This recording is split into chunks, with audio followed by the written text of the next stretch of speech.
Hello and welcome. Today I thought we would go through a ranked game of TLV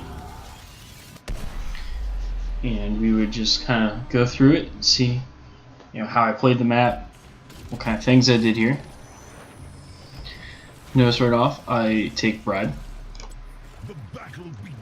which seems weird on a 2-lane map because it's harder to get Bribe stacks and I need 40 of them. But what you'll notice I do is I take Olaf and I actually stick him in this bush, take the other two, and I'm going to send them top. And one thing you always want to do when playing TLV is kind of look at lane matchups. So in this case, I'm taking the solo lane, which is generally the top lane on Hanamura. And unless you have a TLV on this team, in which case you actually want to put them down here, and you want to try to force a 4-man up here, because your payload, if you're on the blue side of the map, spawns here first, red side spawns here first, every time. Every single time, always starts the same rotation of the payloads. So I'm going to go ahead and use the standard solo lane, which is top. And looking at the team comp, we see Diablo, Lucio, Nazebo, Sonya, Kael'thas. So trying to figure out, alright, who am I going to be solo laning against to make sure I have at least a decent matchup where I'm not going to die too much. And I see two potential solo laners from them that I would consider standard. Nazebo, you stick him in the solo lane, and he just tries to get as many stacks as he can, so late game he can come out, be this big powerhouse, take the level 20 talent that gives him that damage, as well as just having a bunch of health and mana. And Sonya. Sonya for two reasons. A, they have two tanks, so splitting them up isn't a bad idea. No, excuse me. And the other thing is, Sonya isn't too bad because she doesn't have a mana. She's got Fury, and so as long as she's clearing waves, she'll have the ability to keep clearing waves, which is basically how that works. Kael'thas, you can tell right away, isn't going to be up here. He's waiting for convection stacks, so he's going to want to be where as many people as possible are, which is not where TLV is, generally. Diablo is not going to be good enough in wave clear, and you're going to want him to be with the team anyways, and Lucio, you're not going to solo lane Lucio. He's got no wave clear, and then you're not healing your team. We have an Arthas, an Ariel, Gul'dan, Lili, so we have double healer for our Gul'dan to keep him up, as well as to keep our Arthas up, and they're just going to go in, and their job is to basically just stall payloads as long as they can. So up to this point, you still don't know who's in their solo lane, Sonya or Nazebo. You can see, so what I do, I have this guy down here. I stick one behind the wall, and I take the fastest one, Eric here, and I'm out in the lane. Basically, I'm running around there in a circle to see if they made it out to that bush. Alright, I see Nazebo. I do mistakenly take one tower shot. I knock him off his steed, just kind of show him I'm here, I'm active. And then basically what I do is just tag them out. He's got Baloth, I believe his name is. I'm terrible with this. I don't know why, just his name. And I poorly micro him there because I was grabbing this one. So he gets in the zombie wall. He's got the best wave clear. I was like, let's use Eric to kind of poke Nazebo as much as I can. And I got this guy down here who's going to get me extra regen globes for more health regen. Each one is 0.5 health per second for every Viking. As well as just give me more Bribe stacks. You're going to notice I get stuck in the zombie walls a lot. I'm really lucky I didn't go zombie wall build. So I'm making Eric back so he doesn't die. Baloth here. We're just going to go with that one for now as the name. It might be his name. I'm pretty bad. So he's pretty low. I'm going to need to back him. So I start moving Eric back out. He's going to clear the wave, try to be as safe, get the regen globe. And then he's going to walk behind the wall. He's going to back. So that way Eric's going to show up in time to get the next set of XP. We're not going to miss anything. Olaf is still down here. We're doing a good job bullying them. Basically, this initial wave phase is a good way to tell if your 4-man comp down here is going to be able to stall payloads like you need them to. Because basically, this 4 into this 4 is just going to be all game long. That's all they're doing. And the better the 4-man on TLV's team is, the better off TLV will be, because the more likely it is that they're going to force Nazebo down to help them. With the announcement of the new payload, I go ahead and start moving Olaf out of lane, sending him there. I move Eric. I decide to make him back, so that way he'll be at full health. I decided to clear wave, the last wave here, and before I move him down. On level 4, actually I don't end up clearing that wave. I just decided to move down and get the payload. I get his attacks heal himself. That way, when he's out clearing waves against Nazebo, he'll do as better as he can. We do give up that wall, but I mean, moving this payload is super important. We're not really behind on XP anyways. I mean, we are a little bit, but I do go ahead and shift over, so we're going to go ahead and get those waves. And pushing with 2 instead of 3, it makes a slight difference. But, I mean, you can see no one's here stalling me. And theirs is still hasn't been moved at all. And we got almost that whole, we got the gate, which doesn't really give us as much XP as towers. But, actually, made a mistake here. I was migrating him, and I didn't quite put those as far ahead as I needed to. So there was a slight delay on when we did it. But there was also talk of them down here getting that tower. We were all in Discord, which is why there's a lack of pings this game. Just gonna throw that out so you notice we don't ping as much as we should be in like a Hero League game. I do have 1 stack of bribe now, so what you'll notice is every time I have 1 stack, I take Eric. I go ahead and go over and I get our healing camp. Olaf is going back down just to sit in this bush again. Also, that bush will stall that payload. Not that it's there yet. So I am monitoring that because I know when they move around this corner a little bit farther, they will know I'm there. Don't think that's me contesting it. But basically, I'm like, hey guys, I'm bringing in, group up, circle up, boom, pop it. Everyone gets that healing. He immediately goes back top lane for me. Bailoff is there. Olaf, I start to move because I see Nazebo now, so I'm able to go ahead and push out these waves more.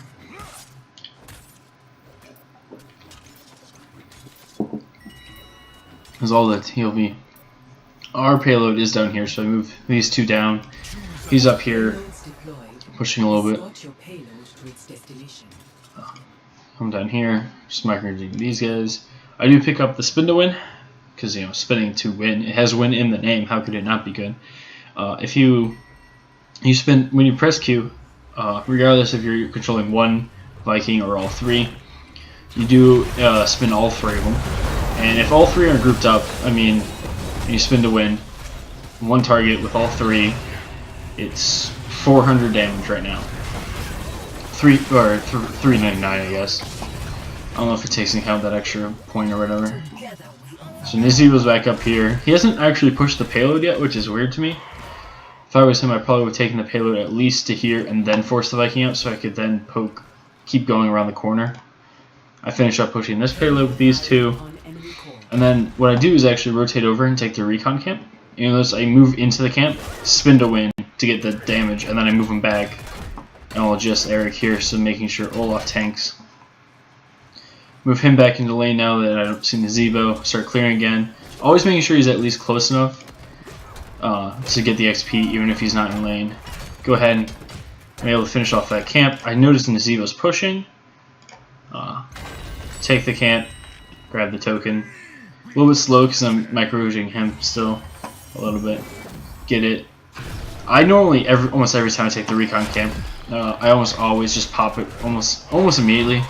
There's a couple reasons why I would keep it, but for the most part, I mean, just as soon, if you already know where all of them are, you might as well keep it. Do lose 1 there. These 2 both get caught in the zombie wall. He's pretty low health. They did a pretty good job of just forcing him out there, spinning on the thing, on the creep wave. Man, should remember the name of the creep wave. And move 1 to hit that, because when 1 taps well, they all get the benefits. So I can keep him there, close enough to contest if Nazebo comes back in. He respawns, start moving him in, spinning a wave, trying to clear with these 2 as safely and as fast as I can. And just trying to force Nazebo more with these 2 than I would with the other guy. But when I do clear waves and I'm micromanaging him, you'll notice I come from the side, so I'm not in the wave, where they can hit the wave and me with things. But I'm also trying to use my splash to hit Nazebo. I have 1 stack of bribe again. Immediately send Eric over. He takes that. The other 2 here are ready to push the payload. Level 10 is achieved. We're 2 levels ahead right now. Barely. We're 1 level, I guess, basically. Ping it that I'm coming in. I got play again. So they all group up. Boop, pop it. Immediately send Eric back to pit. Because I was running around with Eric and making sure I got that. Those two didn't push it as far as they needed to. As I could have, I guess. Not needed to. Could have. But go ahead and just throw him on Nazebo. I know he's going to run because that's what he did last time I sent all three on him. Also, I'll play again, so as long as I have one Viking survive, I can always bring him back. So I sent him over to back because he's pretty low. I move the other two in to try to keep forcing him out as far back as I can. Knowing that I can use play again to get him back, or if both of these are just bursted, I can use it. So I go ahead and just decide to push with Eric, push the payload with just Eric at least. I'm going to push the wave down here with him. What this is going to do, and then Olaf is actually currently moving up to the payload, though he won't make it in time. Basically, I'm just trying to keep us ahead on XP, as well as get these bribe stacks so I can keep getting the healing token for my team. Because the best thing you can do as a Vikings player, on this map especially, is just support that 5-man, or 4-man, whenever you can. You are the 5th man. You're the 5th, 6th, 7th man. But every time you can get that healing for them, or steal a camp from the opponent, it's a really big help to your team, because the less resources the opponents have, the easier their job is. So I'm going to go ahead and I'm pushing in. Haven't seen Nazebo, but pretty confident he's probably not here. They get 10, Diablo basically instantly ults. Their Diablo had some weird ults. Get the wall. I always like going for the well. A, because the well is easier to kill than the actual building. But B, the less likely, the less resources they have to sustain, like a well, region globes, all those things, the better it is for the Vikings especially, or really anyone in lane, because they have a much harder time. So what I'm doing here is I'm actually sending Eric down safely. You notice I go around so I don't run into their team. I'm sending him down, but I'm gonna, my plan is to use play again to just get all the Vikings onto the payload at once. So I only have to move one down there, but because Olaf had to back, I have two there. And I believe I just go ahead and go, well, I'm going to run into my team, so might as well just push with just two. That keeps us at an XP and everything. You can usually tell when I'm micromanaging the one off on his own. A, because it's because I'm taking damage. But also because the other two will stop moving. But I do use play again to get him out of trouble. Move in, just start hitting the Diablo. Trying to, not necessarily appeal, I don't have any kind of CC appeal for Gul'dan, but try to help him out the best I can. We get a triple kill there. We achieve 13. Get the last kill. So this is going to force, Nazebo to come down.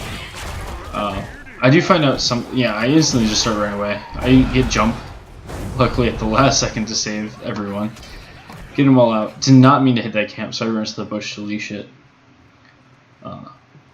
Have another bribe stack. So what I do is I back both of these two, and then I take Eric here, take it again, and just run over to my team. These two just sit in base for a little bit while I take care of this. But basically, we just set up and we just started calling this the regen bush, because we would just always meet up at that bush because it's a nice place to meet because it's at the top lane where I can leave immediately, but it's also in a position where you can contest, but you're also close to our payload. So at this point, these guys are starting to move in. I'm just controlling all three again. And I'm going to see if my team's... We didn't really have any sort of communication or plan here, but basically I just wanted to get on the payload as fast as I could.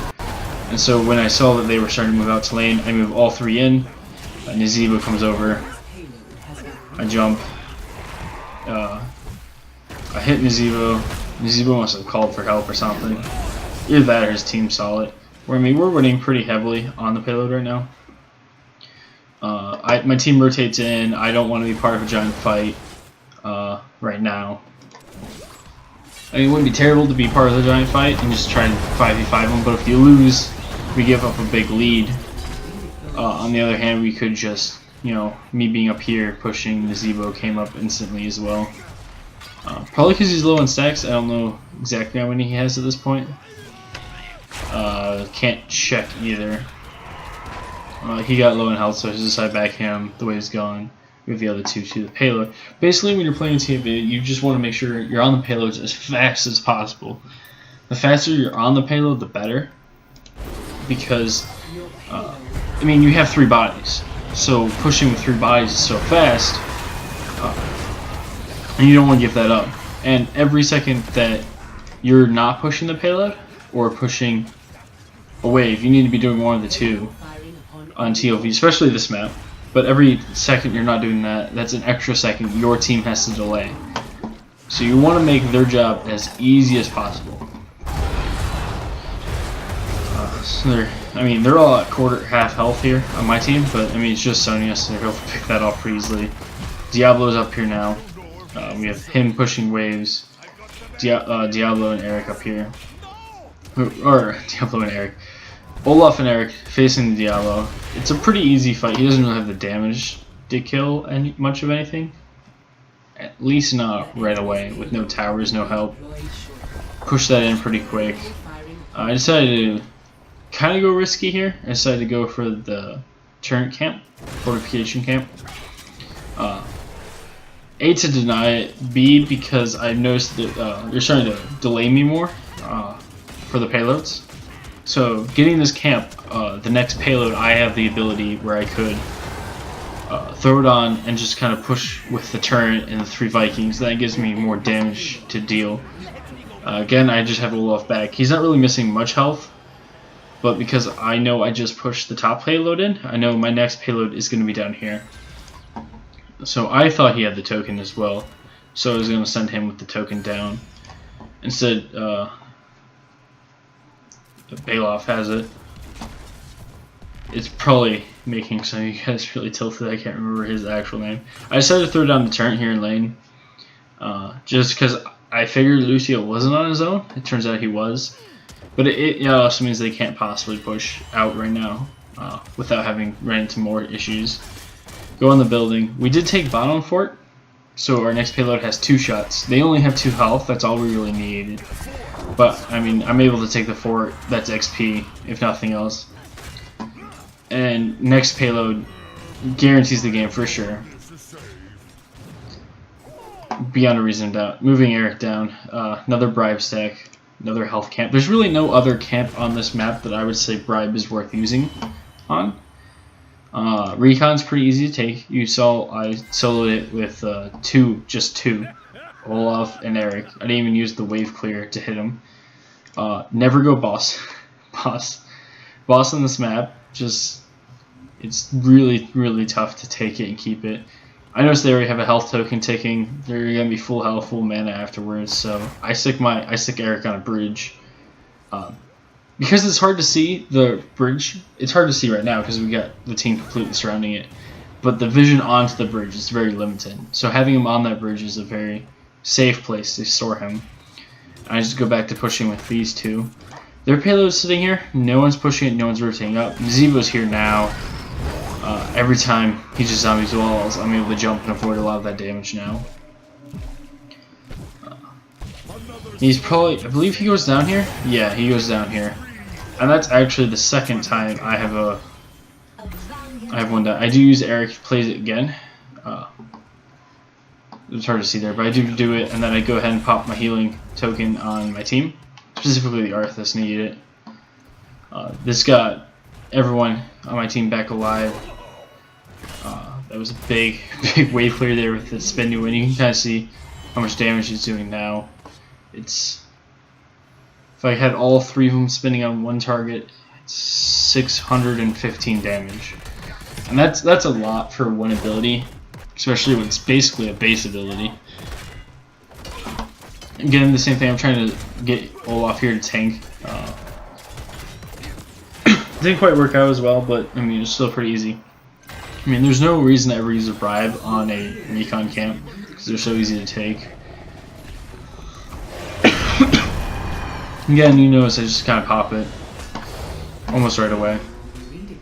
Basically, at this point, we know we have 3 shots on our next payload. We need one of these 2.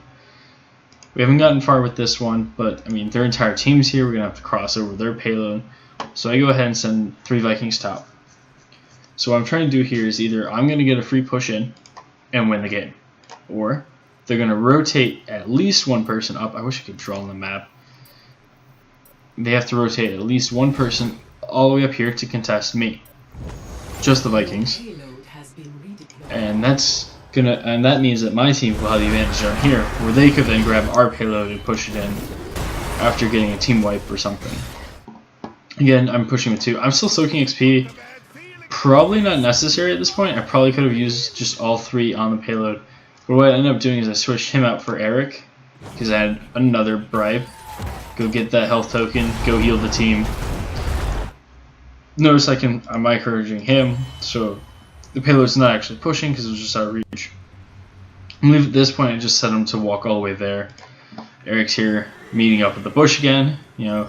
Gul'dan's kind of low and everything, so that actually works out pretty well. I actually outran the payload there. Play again. Don't really know why. I guess just get Eric there, group them all up. I decided to press B as my ending thing, and that's just how the game ended there. GG. I ended up taking 6 camps during the course of the game. Or 8 camps. 6 of which were health tokens that I gave to my team, and that's a really big thing. You know, 8 mercenary camps, which were 6 health, 2 of the recon camps. And that's kind of how you want to use the TLV, kind of getting those health camps for your team, as well as just pushing and getting XP whenever possible. Please like, comment, and subscribe.